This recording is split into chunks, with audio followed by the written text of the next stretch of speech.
नमस्कार दोस्तों, home science academy में आपका स्वागत करती हूँ।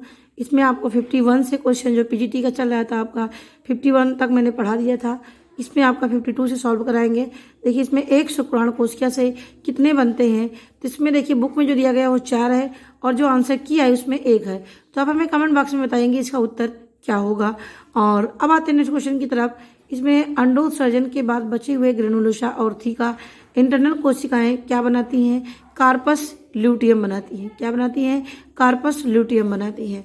नेक्स्ट क्वेश्चन की तरफ आते हैं। ये देखिए ये सारी चीज़ें मैं आपको जब पढ़ाने लगूंगी रिप्रोडक्शन सिस्टम, उसमें मैं आपको मेल का अलग और फीमेल का अलग मैं पढ़ाऊंगी, उसमें वहाँ पर डिटेल इसको बताएंगे हम। अब आता है केंद्रक को कोशिका द्रव्य से अलग करता है। देखिए इसको मैंने अभी पढ़ा दिया आपको। केंद्रक और कोशिका द्रव्य के बीच में जो होता है आपकी केंद्रक झिल्ली होती है, जो क्या होती है केंद्रक और कोशिका द्रव्य को अलग करने का काम करती है। अब इसके पहले मैंने जो चैप्टर पढ़ाया था सेल में, इसको मैंने डिटेल किया था। अब आता है कोशिका में प्रोटीन संश्लेषित करता है। देखिए कोशिका में प्रोटीन आपका राइबोसोम होता है। क्या होता है? राइबोसोम होता है जो प्रोटीन को संश्लेषित करने का काम करता है। नेक्स्ट क्वेश्चन है डीएनए में उपस्थित होता है। देखिए डीएनए में क्या उपस्थित होता है? डीएनए में केंद्रक भी होता है और माइटोकॉन्ड्रिया भी होता है। तो डीएनए में जिसको बोलते हैं डीऑक्सोराइबोन्यूक्लिक अम्ल, उसमें न्यूक्लियस भी होता है और माइटोकॉन्ड्रिया होता है। और माइटोकॉन्ड्रिया को ऊर्जा का घर भी कहते हैं। तो ये क्वेश्चन है। नेक्स्ट क्वेश्चन की तरफ आते हैं। नेक्स्ट क्वेश्चन है लार में पानी की मात्रा कितने प्रतिशत होती है? देखिए लार में पानी की मात्रा कितनी होती है? 99.27%। कितनी होती है? 99.27% क्या होता है? लार में पानी की मात्रा होती है। और लार में एक एंजाइम होता है जिसको बोलते हैं टायलिन नाम की एंजाइम पाई जाती है, जो कार्बोहाइड्रेट को पचाने में हेल्प करती है। अब आता है एक समानता वयस्क में रक्त की औसत मात्रा कितनी होती है? तो 5 से 6 लीटर होती है, लेकिन आज इस तरह नहीं दिया गया। तो 5 लीटर जो होती है एक सामान्य वयस्क में रक्त की मात्रा होती है। अब आते हैं नेक्स्ट क्वेश्चन की तरफ। नेक्स्ट क्वेश्चन है एक वस्त्र का सबसे प्रबल दृश्य तत्व और दूर से देखने वाली पहली चीज क्या होती है? देखिए दूर से देखने पर क्या होता है? सिलहूट होता है, जिसको रूपरेखा बोलते हैं। दूर से हम देख लेते हैं क्या चीज़ की, उसका पूरा एज स्ट्रक्चर ढांचा देख लेते हैं, तो इन्हीं को हम क्या बोलते हैं? सिलहूट या रूपरेखा कहते हैं। नेक्स्ट यानी एक वस्तु का सबसे प्रबल दृश्य तत्व यानी देखने के लिए और दूर से दिखने वाली, तो व्यक्ति कैसे कपड़े पहने वो दूर से हम उसका आकार ढांचा इस तरह देख लेते हैं, जिससे हमें पता चल जाता है। और ये क्वेश्चन का आंसर डी होगा। नेक्स्ट क्वेश्चन की तरफ आते हैं। नेक्स्ट क्वेश्चन है बाटिक डाई और टाई और डाई और इकत छपाई किसके प्रकार हैं? देखिए ये रेसिस्ट प्रिंट है। हमने आपको ये सारे प्रिंटिंग के बारे में बहुत डिटेल बताया है। वस्त्र विज्ञान में आप प्लीज़ जाए, ये उसमें से सारा मैंने प्रिंटिंग टॉपिक को बहुत अच्छे से डिटेल किया, वहाँ से आप पढ़ सकते हैं। तो इसका जो आंसर होगा क्या होगा? प्रतिरोध छपाई होगी, जिसमें क्या है बाटिक टाई एंड डाई और इकत छपाई के इसमें प्रकार आते हैं। नेक्स्ट क्वेश्चन की तरफ आते हैं।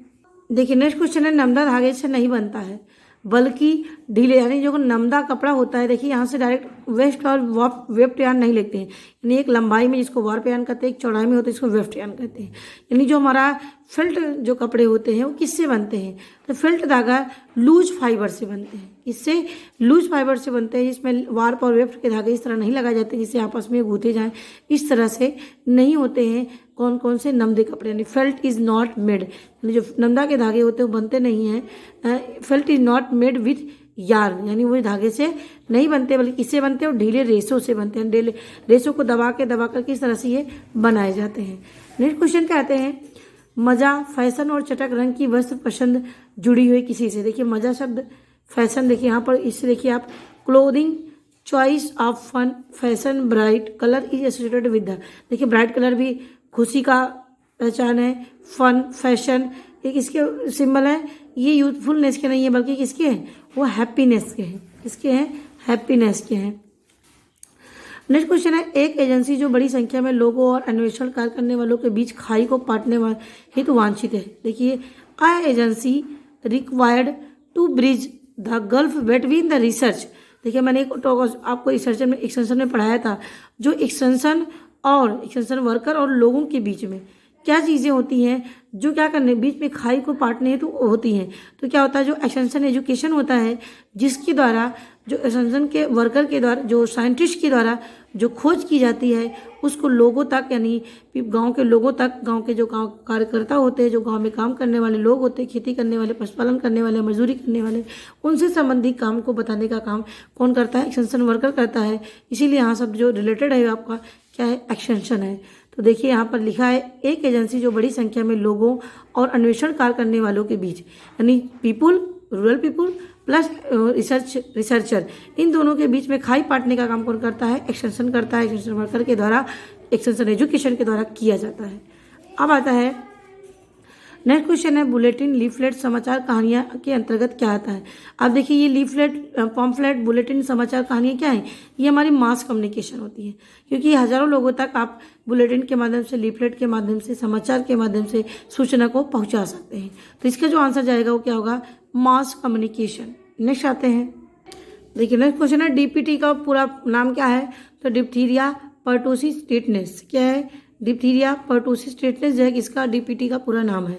अब आता है बृहद स्तर पर प्रयुक्त जीवंत जीवाणु टीका क्या है, तो जीवंत जीवाणु टीके का नाम क्या है, ये आपको आता है बीसीजी, जिसको बोलते हैं बैसिलरी कॉलमेट ग्यूरिन। बीसीजी का पूरा नाम है बैसिलरी कॉलमेट ग्यूरिन। क्या होता है, जीवंत जीवाणु टीका होता है, जो बीसीजी जो है के रूप में इसको लगाया जाता है बच्चों में, और ये जन्म के तुरंत बाद ये टीका लगता है और 1 महीने के अंदर इसको टीका लगा लेते हैं, यानी जन्म के 1 महीने के अंदर ही इस टीकों को लगा लेते हैं। और ये टीबी रोग के लिए, यानी तपेदिक रोग के लिए ये होता है। तो ये हो गया आपका बीसीजी, जिसको क्या बोलते हैं, widely used by live bacterial vaccine. अब आता है ऑटोमोबाइल दहन, घरेलू ईंधन का जलना, ये किसकी उदाहरण है, वायु प्रदूषण के स्रोत है। किसके हैं, वायु प्रदूषण के स्रोत है। ऑटोमोबाइल दहन, घरेलू ईंधन का जलना, ये क्या है, वायु प्रदूषण के स्रोत है। नेक्स्ट क्वेश्चन की तरफ आते हैं। नेक्स्ट क्वेश्चन हमारा है आवश्यक पोषक अम्लों में शामिल है, यानी इसेंशियल फैटी एसिड इंक्लूड, यानी जो इसेंशियल फैटी एसिड में क्या क्या आता है, लिनोलेनिक और आर्किडोनिक, 3 हमारे क्या होते हैं, इसेंशियल इसेंशियल फैटी एसिड होते हैं। क्या क्या, लिनोलिक और लिनोलेनिक और उसके बाद एक और आता है आर्किडोनिक। क्या होता है, आर्किडोनिक। तो क्या है, इसके ये इसेंशियल होते हैं जो हमारे शरीर के लिए आवश्यक होते हैं। नेक्स्ट क्वेश्चन की तरफ आते हैं। देखिए नेक्स्ट क्वेश्चन है गर्भपात, LBW समय पूर्व जन्म किससे जुड़े हुए होते हैं। देखिए निम्न फोलेट स्तर, यानी जब फोलेट लेवल, जो हमारा फोलिक एसिड का लेवल बहुत निम्न होगा, हमारे अंदर खून की कमी होगी, यानी जो प्रेग्नेंट लेडी होती है उनके अंदर खून की कमी होगी, तो जो गर्भपात हो जाता है और LBW और समय पूर्व बच्चे का जन्म हो जाता है, तो किसके जिम्मेदार होता है, ये लो फोलेट लेवल की वजह से। नेक्स्ट क्वेश्चन की तरफ आते हैं कि नवजात के भोजन में जोड़ा गया ठोस भोजन क्या कहलाता है। देखिए ये WHO के द्वारा तैयार किया गया भोजन है वीकॉस्ट।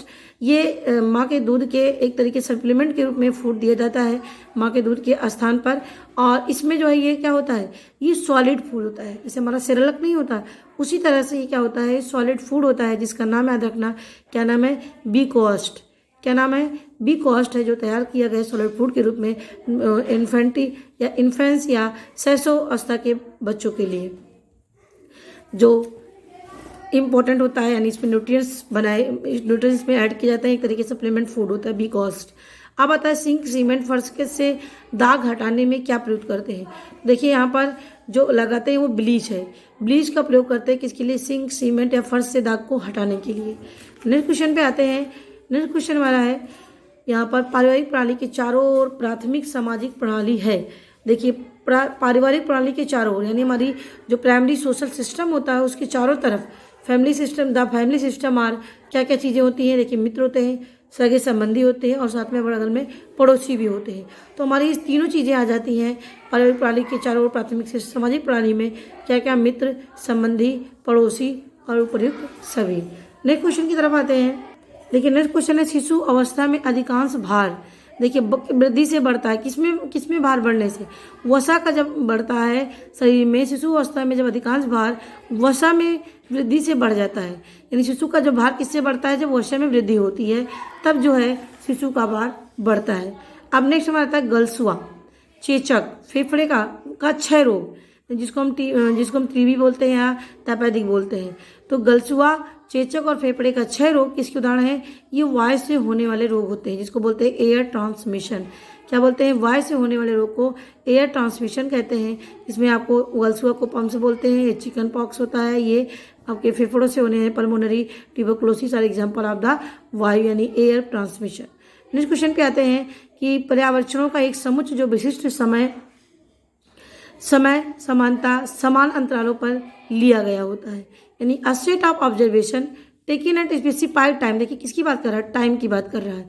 और किस चीज़ की नहीं, specific time, usually at equal intervals. देखिए सब इक्वल एक बराबर इंटरवल के बीच में किया जाता है, यानी एक इक्वल किया जाता है। तो इसके लिए क्या होता है, ये टाइम सीरीज होती है। क्या होती है, टाइम सीरीज होती है। यानी अ सेट ऑफ ऑब्जर्वेशन यानी पर्यवेक्षणों का एक समुच्चय जो विशिष्ट समय समानता समान अंतरालों पर लिया गया होता है। तो इसका जो आंसर होगा क्या होगा, टाइम सीरीज होगा। तो आज मैं आपको यहाँ पर 25 क्वेश्चन, यहाँ पर 75 क्वेश्चन तक हल कराती हूँ। उसके बाद फिर मैं नेक्स्ट लेकर के आऊँगी। और ये हमारी वीडियो, और वीडियो देखने के लिए आपको धन्यवाद। और मैंने कल आपको एक क्वेश्चन मेरे से दिमाग से मिस हो रहा था कि दूध को चेक करने के लिए क्या यूज करते हैं। तो लैक्टोमीटर होता है जो दूध को चेक करने के लिए उपयोग में लाते हैं, जिससे पानी की मात्रा का पता चलता है कितनी मात्रा में उसमें पानी है। तो हमारी वीडियो देखने के लिए धन्यवाद।